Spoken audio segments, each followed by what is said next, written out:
Hello everybody, my name is Adam and welcome back to another Planet Zoo video where today we are creating, what should we call it? I've gone through many names in my head. Pirate Bay, maybe? Desert Island? I don't know. Why are pirates called pirates? Because they are. I know that was bad. I know that was a really bad dad joke. But anyway, this is me just creating, well, one of the main fences, what will become our dome. And once we have one piece, I say it all the time, you have all the pieces. All I have to do is duplicate this over to make a lovely little circle, which you can see me doing here. And this is a half dome habitat. I've created dome habitats before and I've created a lot of circular buildings. But this one may be my favourite so far. I don't know why, I just kind of like the idea of kind of like a deserty island piratey look. I don't know. You can see I've used quite a lot of details as well just in these. And once I've got it, once I'd learned that I could rotate it and it'll look pretty good, I just wanted to create that dome effect, that circular effect, that overhanging effect before I did duplicate it over and turn it into a circle. Very simple to do. And you don't know how to create domes or circular buildings, then I've got a tutorial for that on the channel, so good luck in finding that. It should be in the playlist down in the description, and so should my Steam Workshop page if you want to have this habitat in your own zoos. Now you can see it's coming together very nicely, so let's add a little bit more detail in and create the actual habitat itself, shall we? And obviously I changed everything to sand because it is going to be kind of like a tropical look, and then added this shape which is actually an in-game shape part of the Arctic pack. So that's interesting. I didn't actually have to build my own ship, but I did have to build my kind of like little pirate house, what you can see me creating here, which I actually really enjoyed creating. Now, I know what you're all thinking. What animal is going to be in here? I haven't got a clue.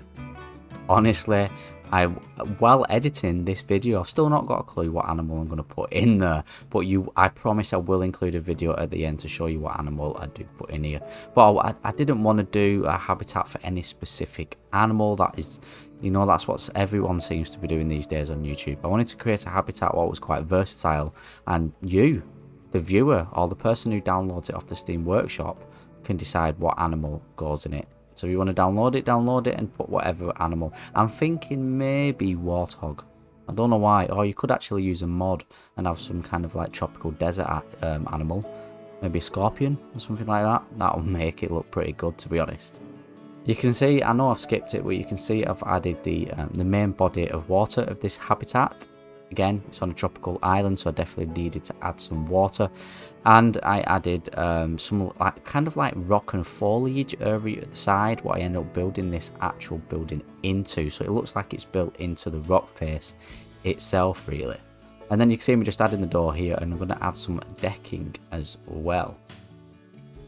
Kind of like a little platform, again, just trying to make it look a little bit more realistic, which I tend to do a lot in my builds recently.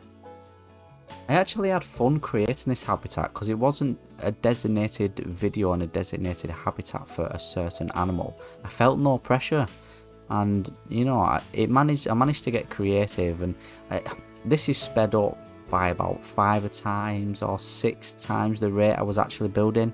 So you can see I was quite laid back and I was watching some movies and chilling out. Let me know what you do while playing Planet Zoo. Do you just solely play Planet Zoo when you're creating stuff, or do you multitask? Are you watching a movie in the background? Me myself, I love watching a good like crime documentary or a movie while I'm building stuff in Planet Zoo. I don't know why, that's just my thing. Let me know what you do in the comment section below. Moving on to a little bit more detail in here, you see me just creating this ladder, again just to try to give the impression that maybe, just maybe, there is some kind of pirate what lives here and would like to climb this ladder to the balcony to get like a look of our guest, really, because it is a habitat. I know it makes sense in my head, it probably doesn't make sense now I'm saying it actually. But yeah, creating like little scenes like this within habitats and within your zoos as a whole really does make your habitats and your zoos come to life. So give it a try if you've not already. Adding some tropical palm trees here, I wanted to keep that tropical look, and I do actually end up adding quite a lot of foliage this habitat as well. Bit overgrown, so to speak. I know it's sped up, but I do hope you can see the building pieces that I'm using to create this. And I've actually just released an advanced building tutorial on the channel. Looks something like this. So if you want to go and give that a watch, then go and give it a watch. It might help you if you are looking at YouTube videos for more advanced building techniques. And back to the build now, and of course we had to go with the thatch roof, and I actually changed it up a little bit, I think. Yeah, I did. So I added this, not clay, is it? What's it called? Terracotta? That's the word. I'm sure that's the word. I could be wrong and I could be mistaken here, and I sound like an absolute nutter, but I'm sure it's terracotta roof, and the terracotta and the thatch looks really well together, and I've never actually used it before. You see me just playing around with this terracotta roof, and I'm not gonna lie, it was doing my head in. It was getting me quite frustrated actually, and I say to myself all the time, patience and perseverance. You can see I've actually moved away from it here and thought, right, move away from it, Adam, and start building something else, and come back to it when you've calmed down and add a little thing. So I'm adding this fence, so you know, no little people who might live here can actually fall in the water. Again, just adding to the realism aspect. I do change it around quite a lot, and I will suggest you do this also. If a piece doesn't look right, just try loads of different pieces until you can get the piece what does look right. Then fast forward a little bit here, and I've totally changed the kind of like the handrail slash barrier to the decking, and added kind of like these stumps. Don't ask me why, I just feel like it looked good.